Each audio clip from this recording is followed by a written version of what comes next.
Hey everybody, kinda haven't showed you guys anything about this build until it was done. I just started this probably last week. This is the AMT Sunbeam Tiger kit. There's two different ways you can actually build it. You can build it to stock or to custom.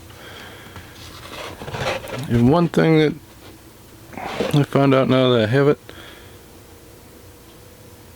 it wasn't actually a matchbox kit. So Al Woods, if you're watching, this would probably be my first kit that was actually a matchbox kit at one time in its life. So that's pretty cool. The build went together really well. I was going to actually build this as a James Bond car until I started seeing that there is a huge difference between the Sunbeam Tiger and the Sunbeam Alpine. The Alpine is the one that was in the James Bond movie Dr. No, the first of the James Bonds as we know it. So that was actually his first car. It was a Sunbeam, and to come to find out, they didn't even buy it, they actually rented it. And one of the things. So I did do this one a little bit different. First thing is no front bumper. It looks so much better without the front bumper on this, I think. And then on the back bumper, I do not have the bumper pads, but everything else is actually box stock in this one.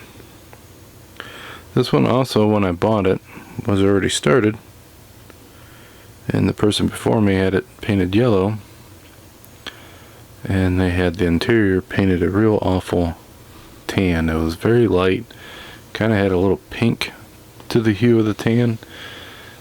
So the first thing I had to do was put it in the purple pond. So I think that's kind of fun to actually, I guess, restore a kit or give a stalled kit some life. Seems like that happens to a lot of kits out there.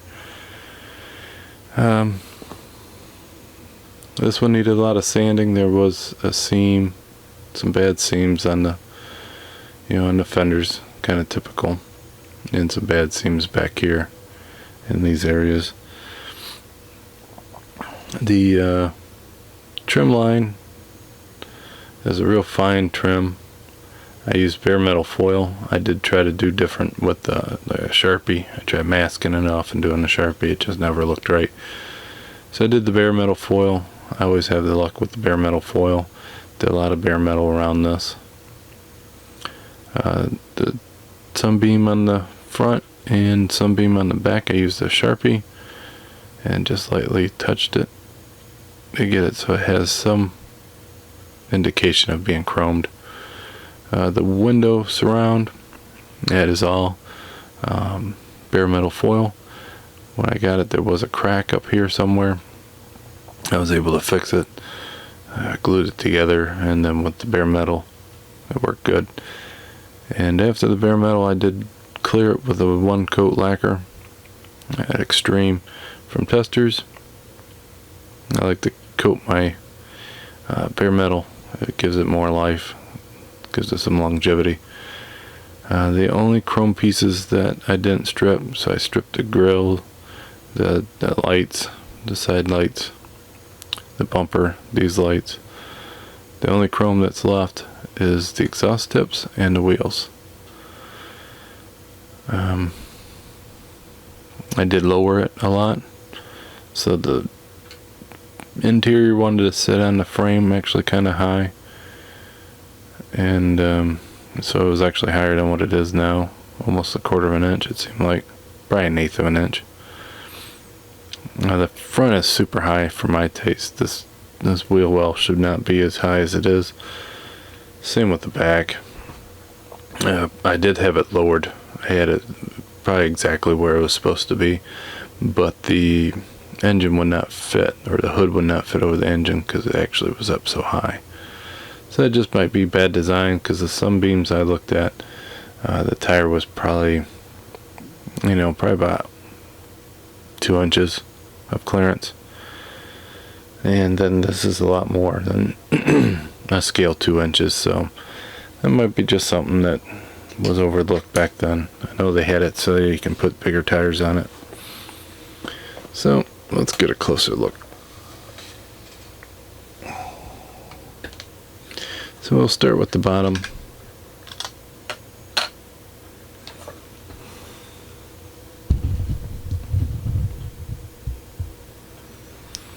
So I did some weathering on the exhaust.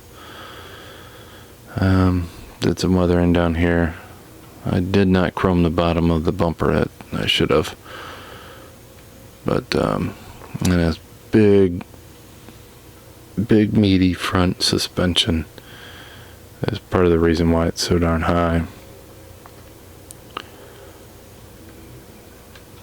You can see right there.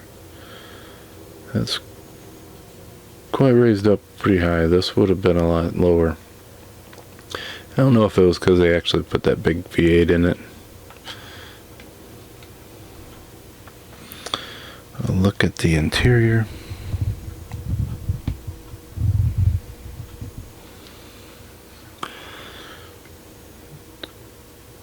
Real basic, but I felted the floor, give it some life, cover up some bad marks.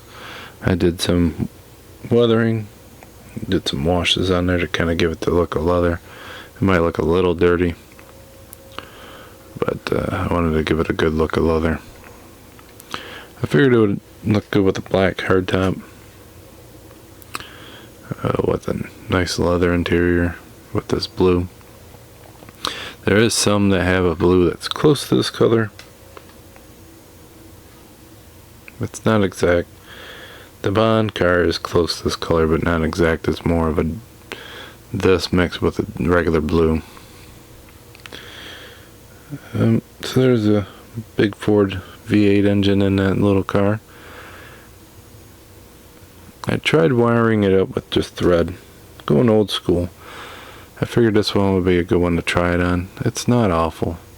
I still got to put some more glue on it to hold it down in spots like right over there.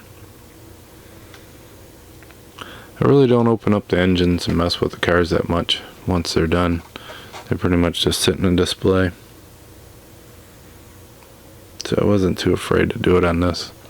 Such a small car, I didn't want to put big wires in it, and that thread with Mod Podge, liquid watered down Mod Podge, thickens it up enough where it's not so far off scale. And then you can actually get it drooping and laying like a wire would. I gotta do a little bit more work on it, but it's not too bad.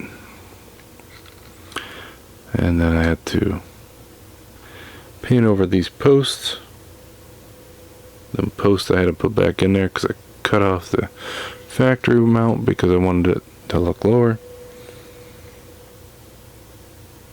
And then once I tried to put everything together, I figured out that I had it too low. So it's not a huge car.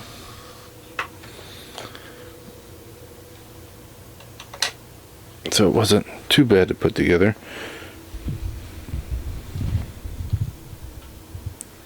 But it's a really nice car.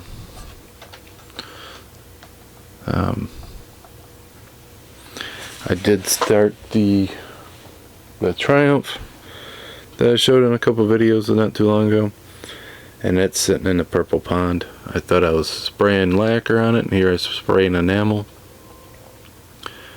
And when you spray one thinking it's the other, you kind of go a little thicker than you should. So that didn't work out too well. So that one's gonna have to be, that's been sitting in the purple pond for almost all week now. Hopefully that comes clean. So I'll end that video with this, just a one-part build. I was going to do change my videos that would show the actually building process, but I get started on it and it's not very entertaining. So there's a couple things I've been trying to do to be a little bit more entertaining for you guys than just staring at a car. But I appreciate y'all comments and views and everything, so I've been trying to be a little bit more entertaining for you guys. Return the favor. So until then, I'll talk to you guys later. You guys have a good one. Bye.